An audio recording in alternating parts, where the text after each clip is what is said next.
जिस प्रकार से आप किसी वृक्ष में बाहर से जल डालते हैं तो वो बाहर में डाला हुआ जल वृक्ष के पत्ती तक पहुंच जाता है, और अगर आप ऊपर ऊपर से वृक्ष की पत्तियों पर जल को डालते हैं तो उसका कोई प्रभाव नहीं होता और जल के अभाव में वृक्ष सूख जाता है। मतलब सही स्थान पर जल डालोगे तो लाभ होगा। इसी प्रकार से हमारे शरीर में कुछ ऐसे विशेष स्थान होते हैं जहां पर आप तेल लगाते हैं तो उसका प्रभाव हमारे पूरे शरीर पर होता है। हमारे आयुर्वेद में बताया गया है, यदि हम शरीर के इन 4 स्थानों पर तेल लगाते हैं तो उससे हमारा शरीर खुद अपनी बीमारियों को स्वतः ही ठीक करता है। और सबसे अच्छी बात तो यह है कि इसमें ज्यादा समय भी नहीं लगता और कोई खर्चा भी नहीं आता, बल्कि आपके शरीर को भी लाभ प्राप्त होता है और आप बहुत सारी बीमारियों से बच जाते हैं।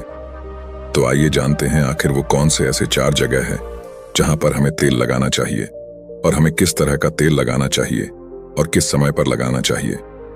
दोस्तों, उससे पहले यदि आप भी महात्मा बुद्ध के भक्त हैं तो वीडियो को पूरा देखें और वीडियो को लाइक करके कमेंट में नमो बुद्धाय अवश्य लिखें और ज्यादा से ज्यादा शेयर करें ताकि सबका भला हो सके, और चैनल को सब्सक्राइब करके बेल नोटिफिकेशन ऑन करना ना भूलें। एक बार की बात है, एक गुरु जो आयुर्वेद के बहुत महान जानता थे, वो अपने शिष्य से कह रहे थे कि बेटा, क्या आपको पता है कि आपका शरीर किससे बना है? हमारा शरीर 5 तत्वों से बना है। इन 5 तत्वों में प्रोटीन, विटामिन, ये सभी चीजें आती हैं और हमारे शरीर में 3 दोष पाए जाते हैं, बाध, पित्त, कफ, और हमारी हर बीमारी की जो भी असली कारण है वो इन 3 दशाओं में ही होती। क्योंकि अगर हमारे शरीर में वात खराब होता है तो 60 से 70% बीमारियां आती हैं, और अगर पित्त खराब होता है तो 15 से 20% बीमारी आती है, और अगर हमारा कफ खराब होता है तो हमारे शरीर में 5 से 10% बीमारियां आती हैं। ये तीनों ही दोष हमारे शरीर में पाए जाते हैं जब आपकी बाल अवस्था होती है, यानी जब आप जन्म लेते हैं तब से लेकर 14 वर्ष की उम्र तक जो भी समय होता है, इसमें प्रवृत्ति ज्यादा तेज होती है। इस समय हमारे शरीर में कफ काफी ज्यादा बनता है। ये प्रकृति की देन है और ये कफ इसलिए बनता है क्योंकि ये काम हमारा शरीर करता है। इस समय इसका बनना बहुत जरूरी भी है, लेकिन हमें इस पर ध्यान देना है कि हमारा जो भी है संतुलन में रहे, वो ज्यादा ना हो। अब छोटे बच्चों को तो इस बात का पता ही नहीं रहता, लेकिन उनके माता पिता को इस बात का ध्यान रखना चाहिए कि उनके बच्चे को ऐसा आहार ना दें जिसके द्वारा ये खराब हो जाए, क्योंकि अगर कफ खराब गया तो उन्हें टीबी, दमा इत्यादि भयंकर बीमारियां हो सकती हैं। इसके बाद युवावस्था भी है। युवावस्था 15 साल से 60 साल तक बनी रहती है। इस समय हमारे शरीर में वित्त प्रवेश सबसे ज्यादा होता, यानी कि इस समय हमारे शरीर का ध्यान रखना होगा कि हमें ऐसी चीजें नहीं खानी है जिससे हमारा पित्त खराब ना हो, क्योंकि अगर पित्त खराब हो गया तो हमारे शरीर में 15 से 20% बीमारियां आ सकती हैं। इसके बाद आती है वृद्धावस्था। ये 60 से ऊपर की उम्र होती है। उस समय हमारे शरीर में बहुत ज्यादा वात है, और वात खराब होने की वजह से 60 से 70% बीमारियां हमारे शरीर में आ जाती हैं। 5 तत्व और 3 दशाओं में जब भी कोई कमी आती है तभी हमारा शरीर बीमार होने लगता है, अन्यथा हमारा शरीर बीमार नहीं होता। बहुत से लोग कहते हैं कि भगवान ने हमें ये कष्ट दिया है, वो कष्ट दिया है, इतनी गंभीर बीमारियां दे दिया, टीबी, कैंसर, थायराइड दे दिया। लेकिन ये सारी बीमारियां इंसान स्वयं ही पालता है, क्योंकि हमारी प्रकृति तो ये कहती है कि आप प्रकृति से प्राप्त भोजन पदार्थ खाएं। लेकिन आप क्या करते हैं? आप पिज्जा, बर्गर, चाउमीन ये सभी खाते रहते हैं। आयुर्वेद कहता है कि आप पानी पीने के सही तरीके अपनाएं, लेकिन नहीं, आपको तो फ्रिज का पानी पीना है, कोल्ड ड्रिंक पीना है। अगर आप प्रकृति के नियमों के हिसाब से नहीं चलेंगे, आयुर्वेद के नियमों को नहीं अपनाएंगे, तो आपका शरीर तो बीमार होगा ही। इसमें भगवान क्या कर सकता है? लेकिन अगर आप आयुर्वेद के नियमों को अपने जीवन में अपना लेते हैं तो जीवन भर आपका शरीर बीमार नहीं होगा। गुरु उनसे कहते हैं कि बच्चों, आज मैं तुम्हें 4 ऐसे अंग बताऊंगा जहां पर तेल लगाने से आपके शरीर में कभी भी कोई बीमारी नहीं होगी, और इससे आपके तीनों दोषों का संतुलन भी बना रहेगा और आपके शरीर में किसी भी 5 तत्वों की कोई कमी नहीं आएगी। बच्चों, ये जो 4 अंग हैं उनमें से सबसे पहला अंग है आपकी नाभि, दूसरा है आपके पैर के तलवे, तीसरा है आपकी नासिका, और चौथा अंग है आपका सिर। ये 4 सबसे महत्वपूर्ण अंग है और इन चारों अंगों पर आपको तेल लगाना है, लेकिन आपको ये ध्यान रखना है कि कब और कैसे लगाना है। तो सबसे पहले हम जानते हैं नाभि के बारे में। बच्चों, ये आपके शरीर का सबसे महत्वपूर्ण अंग है क्योंकि यह आपकी 72,000 कोशिकाओं का केंद्र है। यह एक ऐसा केंद्र है जो सबसे अधिक कोशिकाओं से संबंधित हुआ है। जो आपकी नाभि है वो आपके पूरे शरीर से संबंधित है। जब आप नाभि में तेल का प्रयोग करते हैं तो उससे पूरे शरीर के कोशिकाएं प्रभावित होती हैं। पूरे शरीर में ठीक प्रकार से ऊर्जा का संचार होता है। आप और भी ज्यादा ऊर्जावान और जवान महसूस करते हैं। आपने देखा भी होगा कि जब छोटा बच्चा जन्म लेता है, जब वो बहुत छोटा होता है तो उसके माता पिता उसके पूरे शरीर पर तेल की मालिश करते हैं, क्योंकि उस समय शरीर पर तेल की मालिश करने से हड्डियां मजबूत होती है। इसलिए आपको भी नाभि में तेल लगाना है और आपको शुद्ध सरसों का तेल लगाना है। किसी भी कंपनी का तेल आपको नहीं लेना है, क्योंकि वो शुद्ध नहीं रहता। उसमें विभिन्न प्रकार के केमिकल होती है जो आपको नुकसान पहुंचा सकते हैं। अगर आप इन दोनों बातों को देखेंगे तो आपको पता चलेगा कि जो शुद्ध सरसों का तेल होता है मोटा होता है और बहुत गंदा भी होता है, लेकिन जो तेल आप बाजार से खरीदते हैं वो बिल्कुल साफ होता है, क्योंकि उस तेल में केमिकल डाले होते हैं जिससे वो तेल साफ हो जाता है। इसलिए आपको सरसों के बीज खरीदने हैं और अपनी आंखों के सामने उनका तेल निकलवाना है और फिर उसी तेल का आपको प्रयोग करना है। रात को सोते समय आपको अपनी नाभि पर उस तेल को लगाना है। नाभि में तेल लगाने का सबसे पहला लाभ यह है कि जब आप नाभि में तेल लगाते हैं तो इससे आपके जठ रागिनी अधिक होती है। जेठ रागिनी आपके पाचन कार्य में सहायक होती है, लेकिन जब आपकी जठ रागिनी बंद हो जाती है तो आप जो भी भोजन करते हैं उसका पाचन ठीक प्रकार से नहीं हो पाता। वो आपके शरीर में लग ही नहीं पाता, जिससे आपको भूख कम लगती है और फिर वो भोजन पेट में नुकसान पहुंचाता है। तो नाभि में तेल लगाने से ये जो जठराग्नि है वो ज्यादा होना शुरू हो जाती है और भोजन आपके शरीर को ठीक प्रकार से लगता है।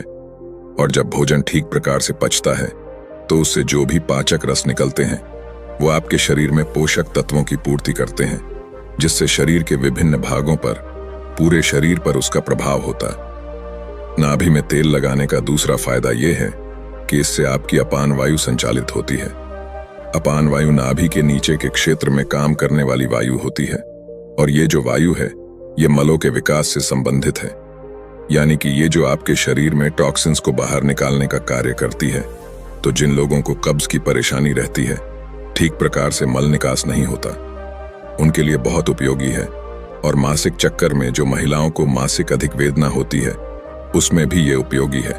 और मूत्र विकास, यूरिन से संबंधित कोई भी समस्या अगर आपको या फिर किसी व्यक्ति को रहती है तो उसके लिए भी ये उपयोगी होती है। तो ये हमारे शरीर को संतुलित करता है, जिससे विभिन्न प्रकार के फायदे मिलते हैं। नाभि में तेल लगाने का तीसरा सबसे महत्वपूर्ण फायदा ये है कि इससे आपकी त्वचा अच्छी रहती है, त्वचा पर ग्लो आता है। आपने सुना भी होगा कि जब हमारे होंठ फटते हैं तो हमारे दादा परदादा ये सब कहते थे कि नाभि में तेल लगा लो, ठीक हो जाएंगे। और हाँ, ऐसा होता भी है। नाभि में तेल लगाने से कभी होंठ नहीं फटते, स्किन की ड्राइनेस खत्म हो जाती है, चेहरे पर चमक आती है, झुर्रियां नहीं आती। इसके अलावा हमारे शरीर में 72,000 कोशिकाएं हैं। जब वो रुक जाती है, अवरोध हो जाता है, तो इनमें प्राण का संचार ठीक से नहीं होता है। जब इनमें प्राण का संचार ठीक से नहीं होता है, जिससे आपको आलस आने लगता है, ऊर्जा की कमी आपको महसूस होती है और आपका मस्तिष्क ठीक से काम नहीं कर पाता।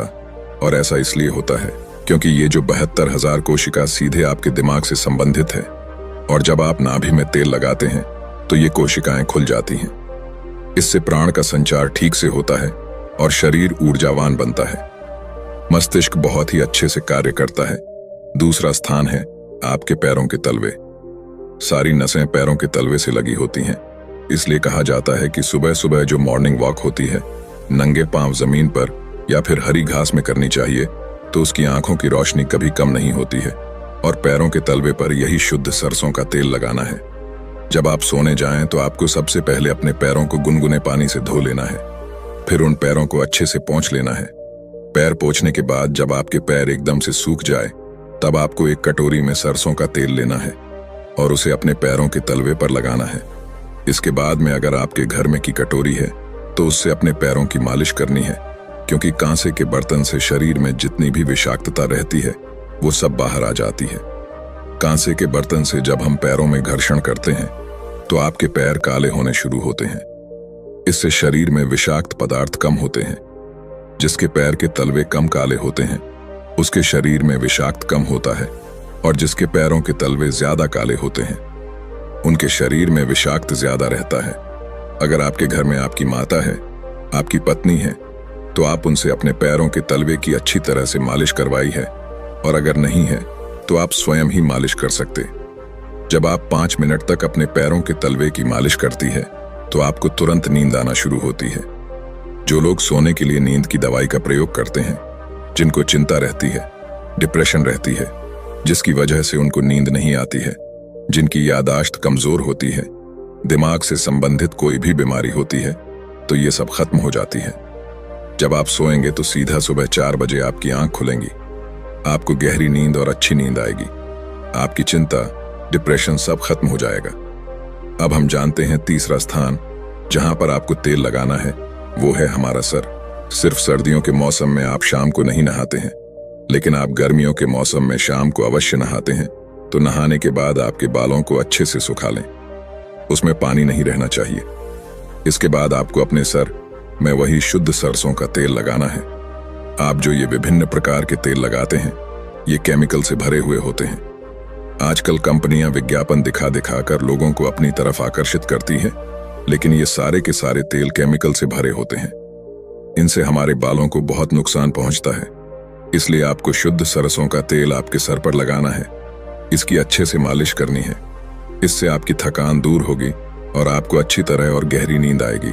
सोते समय सर में तेल लगाने के बहुत फायदे होते हैं। इससे आपके बाल मजबूत होते हैं, आपके बाल काले व घने होते हैं, आपको अच्छे से नींद आती है, गहरी नींद आती है, आपकी याददाश्त सही होती है, आपके दिमाग की शक्ति मजबूत होगी, शरीर में शक्ति का संचार होगा, आपको कभी भी हेयर फॉल की समस्या नहीं होगी। जब आप बालों के अंदर तेल लगाते हैं तो इससे ब्लड का सर्कुलेशन अधिक हो जाता है, और जब ब्लड का सर्कुलेशन अधिक होता है तो वहां पर अत्यधिक मात्रा में ऑक्सीजन पहुंचती है और अंग स्वस्थ होना शुरू हो जाता है। इसके बाद गुरु उन सभी बच्चों को कहते हैं कि हमारे शरीर का आखिरी अंग जहां पर हमको तेल लगाना ही चाहिए वो है हमारी नासिका। नासिका आपके सिर तक पहुंचने का मार्ग है। इससे हमारा दिमाग प्रभावित होता है। तो बच्चों, अगर आपको शुद्ध देसी गाय का घी मिल जाता है तो आप तेल की जगह घी का प्रयोग भी कर सकते हैं।